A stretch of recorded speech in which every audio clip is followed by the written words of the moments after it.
Bonjour à tous et bienvenue, ici Rems, votre coach santé. Et aujourd'hui, on va répondre à la question pourquoi l'énergie vitale devrait être l'essentiel de notre alimentation. La question qu'on devrait se poser, c'est dès qu'on mange quelque chose, est-ce que cela va m'apporter de l'énergie vitale? Est-ce que j'ai ressenti un regain d'énergie après mon repas? Qu'est-ce que c'est l'énergie vitale? C'est quoi ce terme plus connu chez les orientaux que chez nous les occidentaux? Qu'est-ce que ça veut dire? Qu'est-ce qu'on peut en faire? Voilà les réponses que je vais vous apporter, voilà les questions auxquelles on va répondre. Donc t'as vu, j'ai mis la petite écharpe, parce qu'il fait un peu frisquette ce matin, il fait un peu frisquette, mais bon, j'avais envie d'aller dehors, je vais toujours dehors. Alors, qu'est-ce que l'énergie vitale? C'est de l'énergie. L'énergie, c'est quoi? C'est quelque chose, des fréquences, tout ça, on va pas aller dans le vif du sujet, mais on va faire simple. C'est quelque chose qui déplace la matière. Quand je vais soulever mes haltères le matin, je déplace la matière. Je génère une énergie qui est dite mécanique. Mes neurones, quand elles te font un mouvement de pensée, de synapses, tout ça pour ceux qui connaissent la neurophysio. Bref, c'est une énergie, on va dire, chimique, parce que les neurotransmetteurs, c'est des molécules qui sont créées par les neurones, tout ça on fait simple, c'est de l'énergie chimique, tu as de l'énergie électromagnétique, énergie électrique, blablabla. Bref, énergie, ok?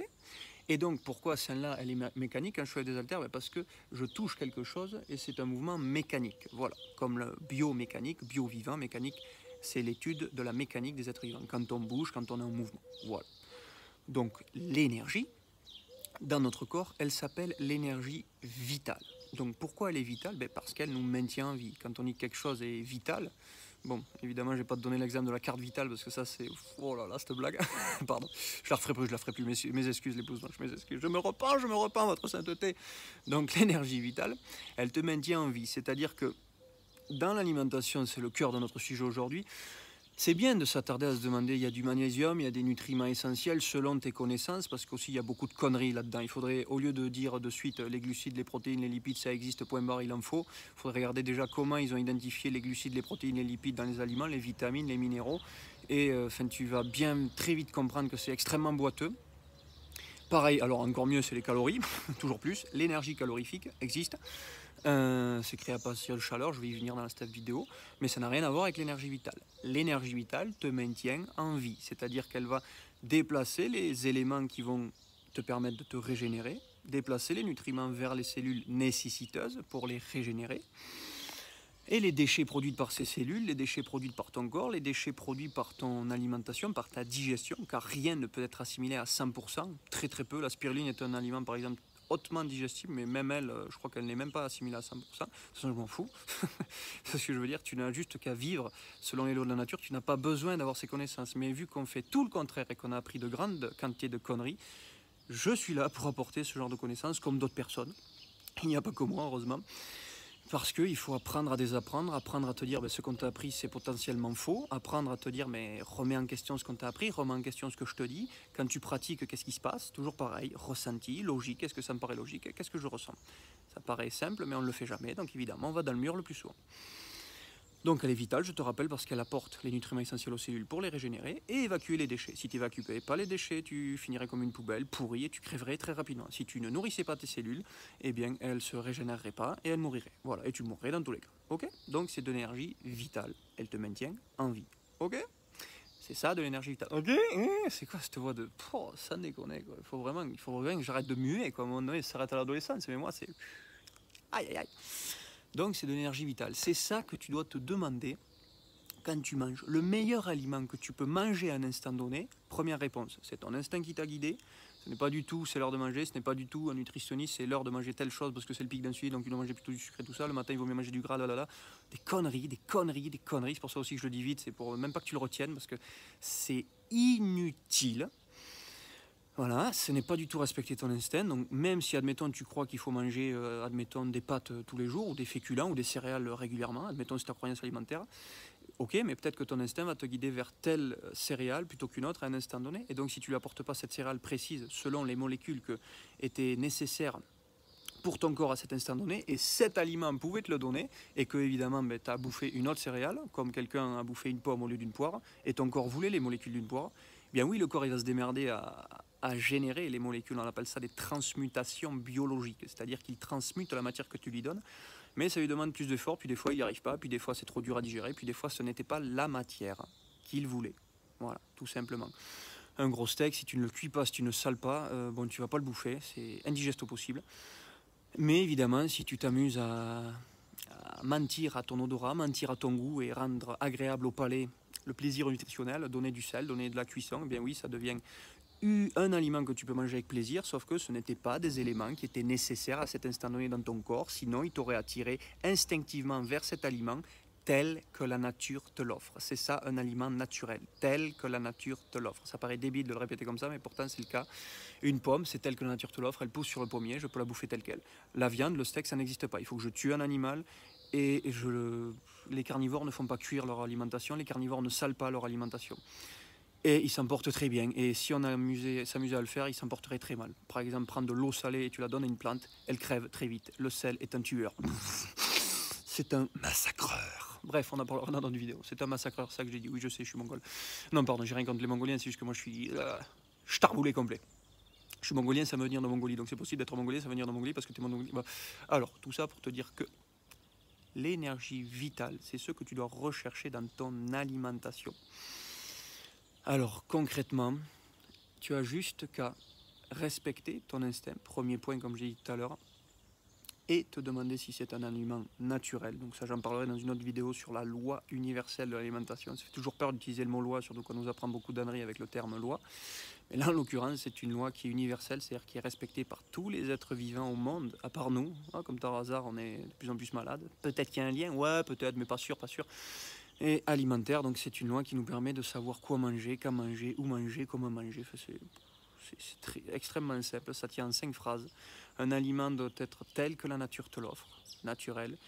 Il doit être attirant à la vue, parce que c'est au début, tu le vois, ah, il y a une pomme là-bas. Puis au toucher, ah, j'aime bien la pomme. Puis j'aime bien le caillou rouge aussi, il a la même couleur que la pomme. Mais au toucher, déjà, le caillou, il me vibre pas trop, tu vois. Je respire, il doit être agréable à l'odorat. La pomme sent bon. Il y a des pommes qui ne sentent pas, donc déjà, elles ont moins d'énergie vitale que les autres. Je t'expliquerai pourquoi dans notre vidéo. Et le caillou, il a aucune odeur, que dalle. Et puis en plus, si tu goûtes, pour confirmer la vue, le toucher, l'odorat et le goût, ça confirme ou non que oui, tu peux manger, non, tu ne peux pas manger. Le goût et l'odorat, qui sont liés au nez et à la bouche, sont nos sentinelles. Elles nous disent oui ou non, tu peux respirer, oui ou non, tu peux manger. Si c'est oui, ben en avant, si c'est non, tu ne manges pas, tu ne respires pas.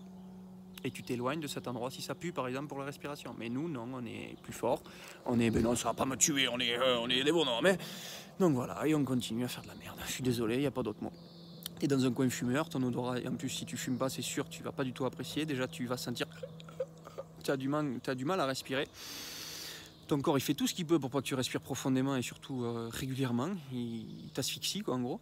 Et toi, non, tu restes là. Ça pue, mais je reste. Je vais dans les toilettes publiques, c'est une infection finie, on le sait tous. Mais non, on reste. Et on respire ça. Et donc, si ton corps te dit ça pue, c'est très simple. Ça veut dire que c'est des éléments nocifs dans l'air que tu respires. Si tu respires des matières fécales dans des toilettes publiques, par exemple, parce que c'est vraiment des matières fécales que tu respires. C'est pas seulement le caca, la matière solide que tu vas partir dans les chiottes. Il y a une odeur qui se dégage de ça. Et vu qu'on est de plus en plus des poubelles ambulantes, il n'y a pas d'autre mot, je suis désolé. Eh bien oui, ça crée du gaz, ça crée une odeur nauséabonde au possible. Et ce gaz-là, il y a des bactéries, il y a des bacilles, il y a des micro-organismes, en gros, pour faire simple, qui ont le potentiel de polluer ton organisme si tu as le terrain favorable à cela. Donc oui, je sais, ça a été un peu gros sur cette phrase, j'y reviendrai dans d'autres vidéos, mais tout ça pour te dire que tu n'as que à respecter ton corps. Qu'est-ce qu'il te dit, où il te dit d'aller faire. Et ça sera toujours de te diriger vers là où il y a le plus d'énergie vitale possible, là où tu peux en apporter le plus, là où tu peux stimuler le plus ton corps, donc stimuler sa propre énergie vitale, et là où tu peux également la conserver le plus, apporter, stimuler, conserver ton énergie vitale, parce que c'est ça qui te maintient en vie, parce que c'est ça qui te fait vivre, parce que c'est ça qui te met en joie, parce que c'est ça qui t'apportera la santé, parce que c'est ça qui extrait, élimine, déplace les déchets dans ton corps pour qu'il ne soit plus un poison pour toi, pour que ça ne soit pas quelque chose qui fermente comme une poubelle en fait, tu vois. Comme j'ai dit tout à l'heure, c'est un terrain favorable. Une bactérie sur une plaque stérile, elle crève. Une bactérie dans une poubelle, elle prolifère parce que le terrain est favorable à son développement et surtout à son surdéveloppement. Donc toi, la question que je te pose, est-ce que tu as un terrain favorable ou défavorable à un développement ou à un surdéveloppement bactérien? Parce qu'on a besoin des bactéries, mais si on devient une poubelle, ben oui, ça les surdéveloppe. Oh, elles sont méchantes, donc on dit qu'elles sont bonnes ou mauvaises. Non, ça c'est des conneries. C'est ton terrain qui est bon ou mauvais, c'est tout. Et ton terrain, pour l'améliorer, ben, il faut savoir où c'est que tu apportes, où c'est que tu stimules, où c'est que tu conserves ton énergie vitale et évidemment jouer sur tout ce qui va influencer ton énergie vitale, c'est-à-dire l'ensemble, les fondements, la base de tout ce qui te permet d'être en santé. Et ça tient en très peu de lignes, ça tient en très peu de choses à mettre dans ta réalité. Mais évidemment, on ne te l'a pas appris, mais évidemment, tu ne remets pas en question, mais évidemment, ça t'arrange bien de croire que non, non, mais moi je fais tout bien dans ma vie et je suis malade, je suis tombé malade, comme de par hasard. Oh là là, le pauvre petit. Donc évidemment, il y a eu soit un manque d'énergie vitale aux entrées, un apport, soit un manque de stimulation d'énergie vitale, comme par exemple le sport, comme par exemple les douches froides pour faire simple, stimulation par les variations de température, mais savoir comment le faire, parce qu'évidemment on peut faire de grosses conneries avec ça, et savoir comment conserver ton énergie vitale. Donc par exemple là où on perd le plus d'énergie, c'est nos pensées, notre mental qui est toujours en train une radiophonie de parler. On n'arrive pas à nous apaiser l'esprit, donc c'est sûr, ton énergie, il y a beaucoup qui passent là-dedans, donc on se vide énergétiquement. D'autres personnes peuvent nous vider énergétiquement, ça peut être également notre digestion, plus c'est indigeste, plus c'est dur à digérer. T'as qu'à voir, les carnivores, dès qu'ils ont bien bouffé, de suite c'est sieste, quoi. Ils sont massacrés complets. Même eux, qui ont le système digestif, qui ont les bactéries, qui ont l'attirance de bouffer de la viande, même eux, la viande est extrêmement dure à digérer, c'est pour te dire le niveau. Et nous, on est plus fort, on est omnivore. Enfin, on croit être omnivore et on bouffe de la viande. Donc, si même eux, ils sont défoncés complets après un repas, tu peux être sûr que nous, c'est encore pire, quoi. Parce que eux, c'est leur instinct qui leur guide ça. Il a mangé, il a besoin de repos pour la digestion. Ce qui nous coûte le plus d'énergie, je le répète, c'est nos pensées et nos besoins en digestion. Voilà, pour faire simple, j'y reviendrai dans notre vidéo, mais tout ça pour te dire que l'énergie vitale, qu'est-ce qui t'en apporte ? Qu'est-ce qui te stimule, qu'est-ce qui t'en fait en conserver, et dans ton alimentation, qu'est-ce qui t'en apporte, comment tu te sens après avoir mangé tel aliment, est-ce que tu te sens mieux, est-ce que tu te sens vitalisé ou non. Ça c'est simple à faire, mais on ne le fait jamais.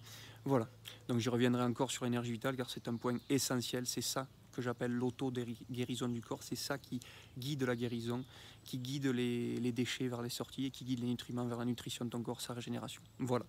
Donc si cette vidéo t'a plu, mets un pouce bleu. Si tu veux plus de vidéos, plus de connaissances sur la santé et éviter son opposé, la maladie, tu t'abonnes à ma chaîne YouTube. Et si tu veux aller encore plus loin, si tu veux qu'on discute, rencontrer d'autres gens qui sont dans le même cas que toi ou qui ont développé leur santé ou qui malheureusement sont encore dans un état maladif assez difficile à vivre, j'ai créé un groupe Facebook pour qu'on discute, pour qu'on échange, pour voir si je peux t'aider, pour voir si tu peux m'aider, parce qu'on ne fait qu'échanger, qu'on ne fait que partager des connaissances passionnantes sur notre ressenti, notre vécu.